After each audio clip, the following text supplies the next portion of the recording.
Okay, so we have the next problem here. Shown in the figure 3.20 is a region in the xy plane where the bivariate PDF f of xy x comma y is equal to c, and elsewhere it is equal to 0. F of xy is equal to c, okay, within this region, and it is 0 elsewhere.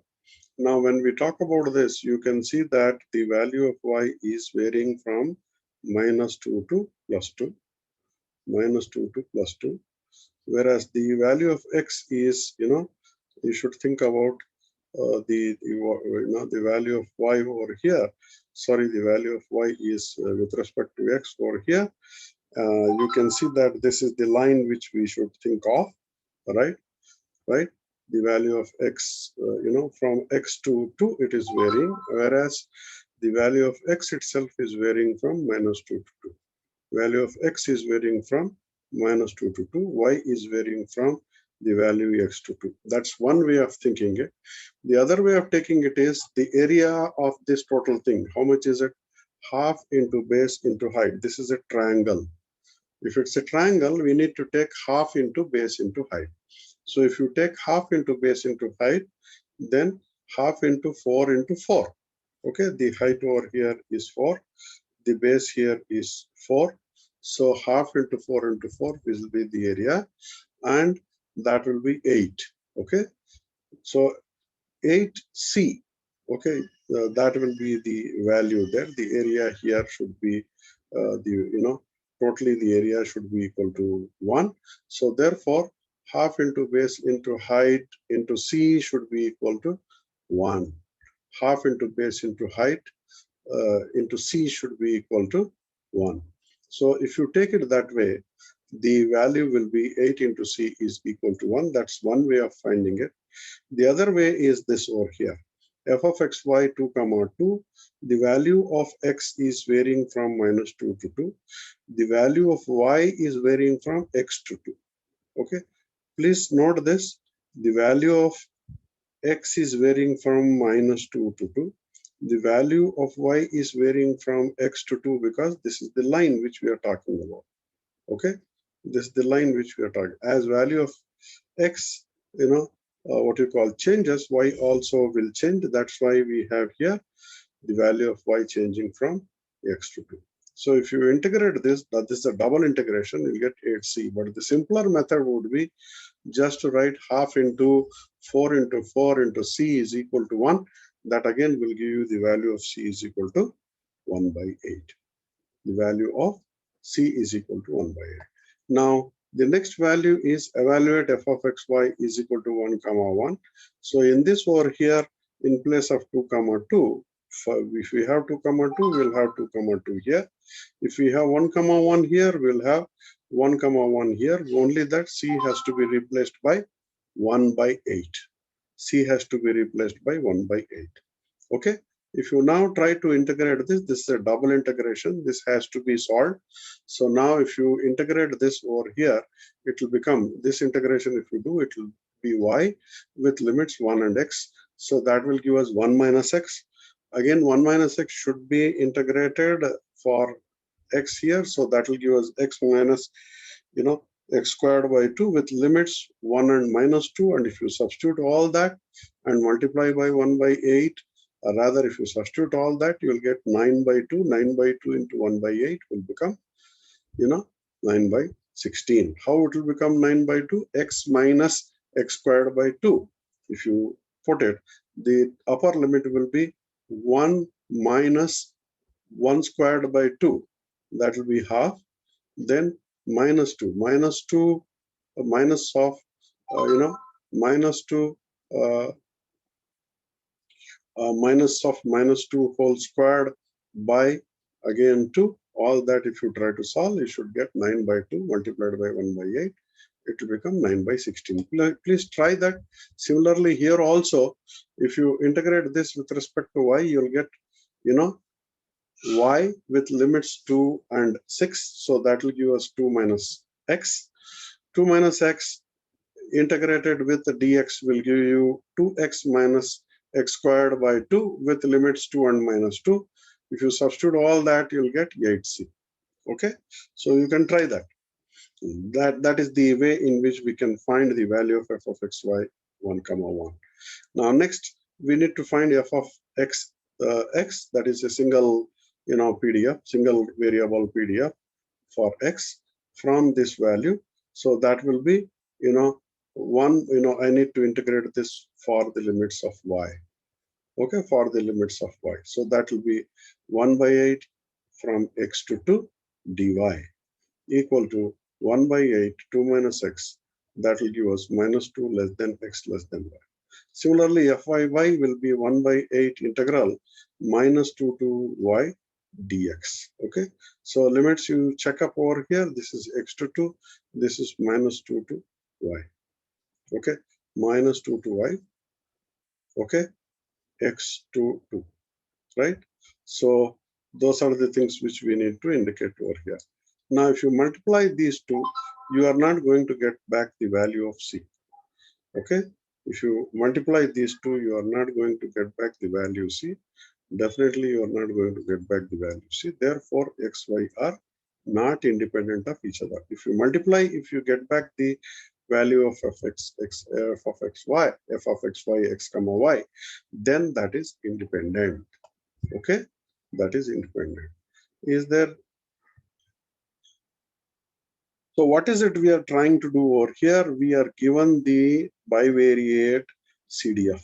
We are given the bivariate CDF within this range, and we are asked to find C. We are asked to find bivariate PDF. So range, if you see, the range is written over here. That is the same thing whatever we have reproduced.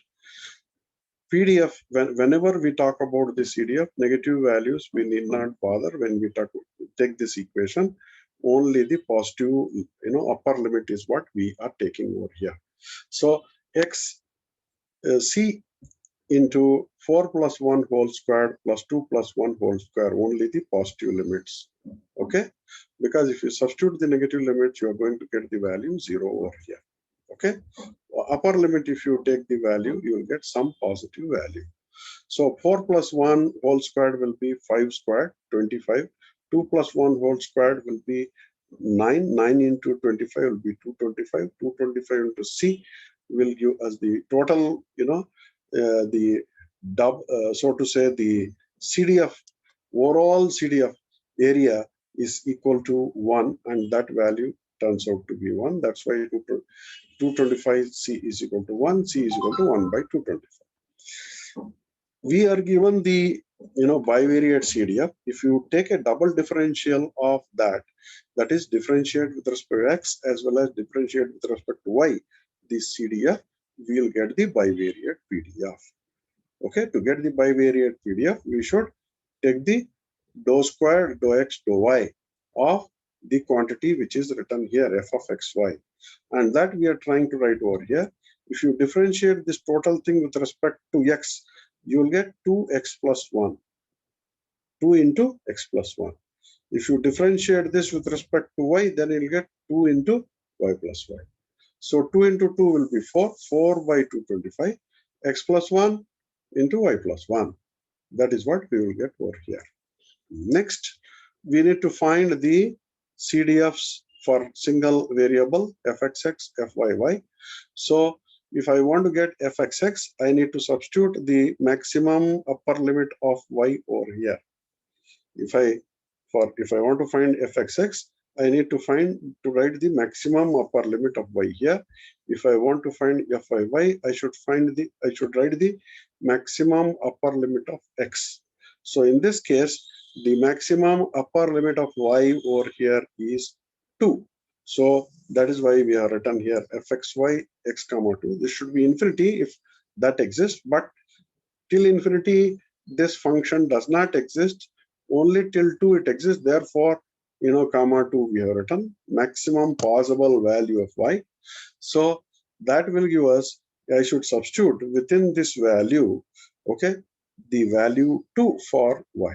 So that's why I'll get here 2 plus 1 whole squared, that will give 9. Okay, 9 by 225 into x plus 1 whole squared. Okay, similarly, if I want to get fyy, I should substitute the maximum value of x over here, and that is 4. And if you substitute that 4 over here, then what will you get? What will you get? 4 plus 1 squared will give me 25. 25 into C will be 25 by 225. Okay, y plus 1 whole squared, and that is what we have written. You can simplify this or you can write it. So if you simplify, this might become 1 by 25. This will become 1 by 9. Okay, however, even if you leave this, it's all right. Limits are for x in the upper case, limits are for y in the lower case. That means minus y less than 2. Okay, next we need to evaluate p of x less than 2 intersection y less than 1.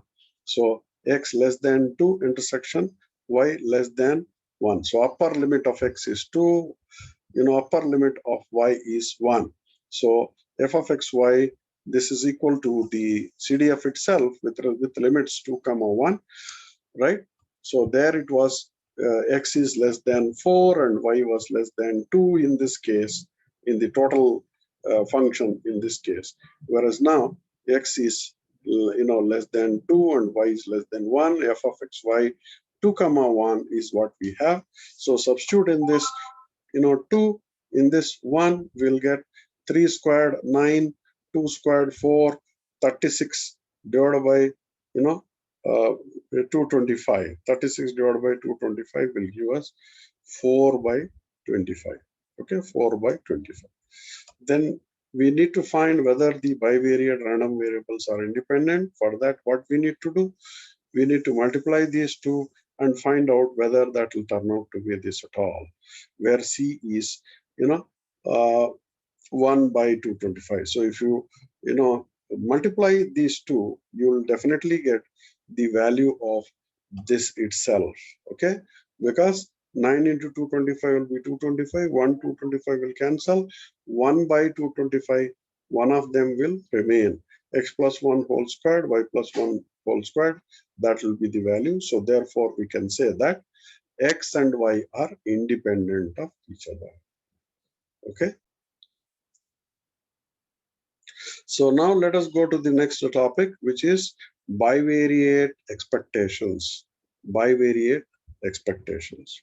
Okay, so bivariate expectation means expectation of g of xy. Expectation operator is applied to a bivariate random variable, which is g of xy. That will give us, we should write g of xy, f of xy, x comma y. This is the bivariate PDF, dx dy, and this is the function which we have corresponding to this itself in the whole of the limits. In the whole of the limits.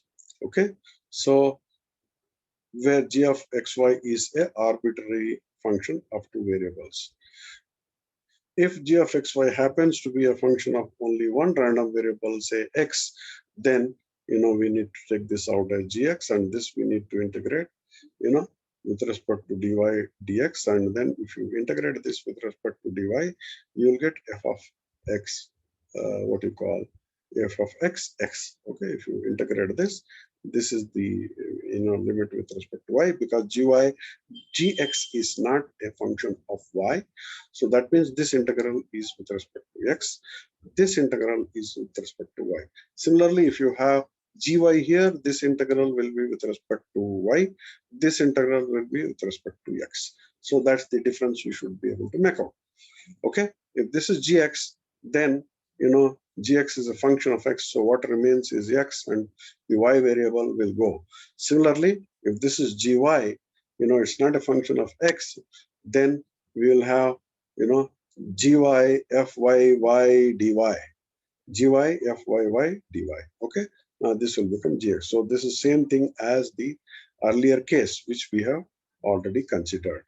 Okay, this we have already considered, single variable expectation. Okay, I can write e of g of x, e of g of y also similarly I can take. So hence 3.17 was used to obtain the PDF fxx. So this means that all expectations introduced to a single random variable such as mu x, mu y, sigma x squared, sigma y squared. Okay, these two are means, and these two are so to say the variance, where sigma x, sigma y will be the standard deviations are included with the bivariate random variable.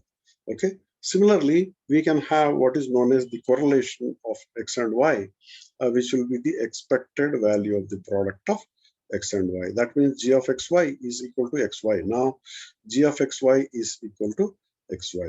So this g of xy will be equal to small xy. Okay. So the correlation of xy will be g of xy is equal to xy, and this g of small xy will be g of small xy over here. All the integration f of x, y, x comma y, dx, dy remaining same. So the correlation is often used with zero mean bivariate random variables, such as those suggested in the figure, 3.1 itself, whatever we have taken. It may not be obvious how correlation as expressed in 3.37 relates to 3.7. We can't really make out. However, the idea is straightforward. Expectation is conceptually same as averaging.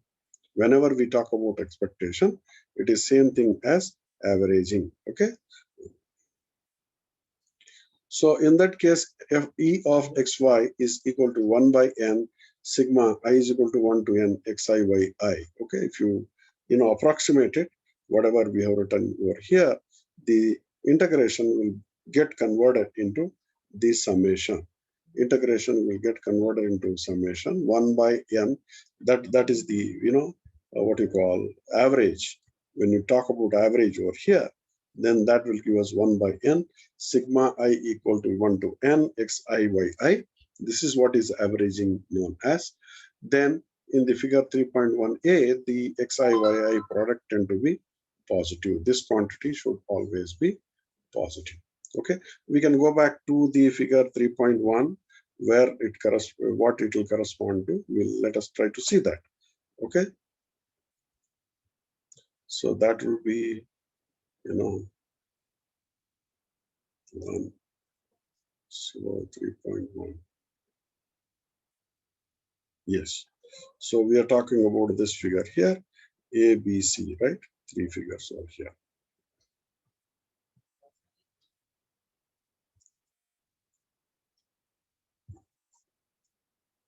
So xi, yi, the xi product tends to be positive.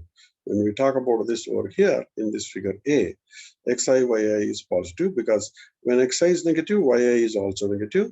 When xi is positive, yi is also positive. So either way, xi into yi will be both negative multiplied will give me positive. Both positives will give me a value positive. So in this case over here, okay, we will have both positive.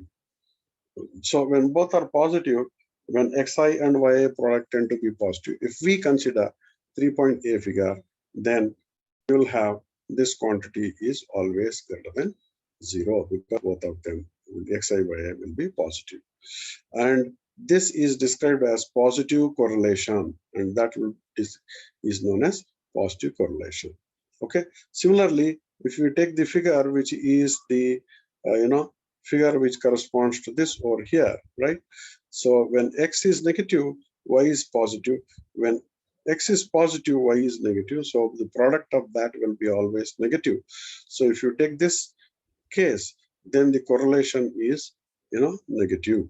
So this is described by similarly, what you call in the other case 3.1b.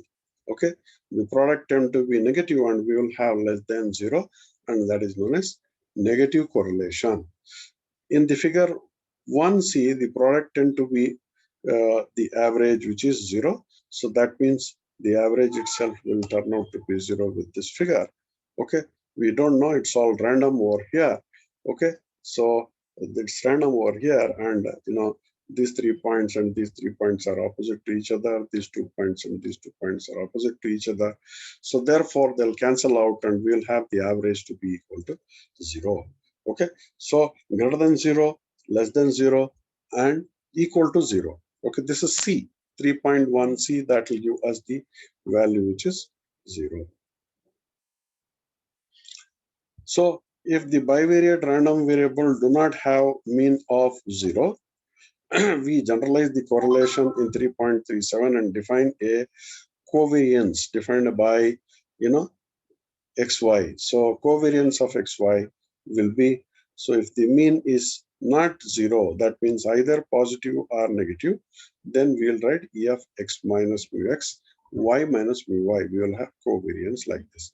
In case the mean is 0, then the covariance and the correlation will be same, because this is 0 and this is 0. So therefore, now covariance of xy will be equal to expectation of xy, and expectation of xy is the correlation itself.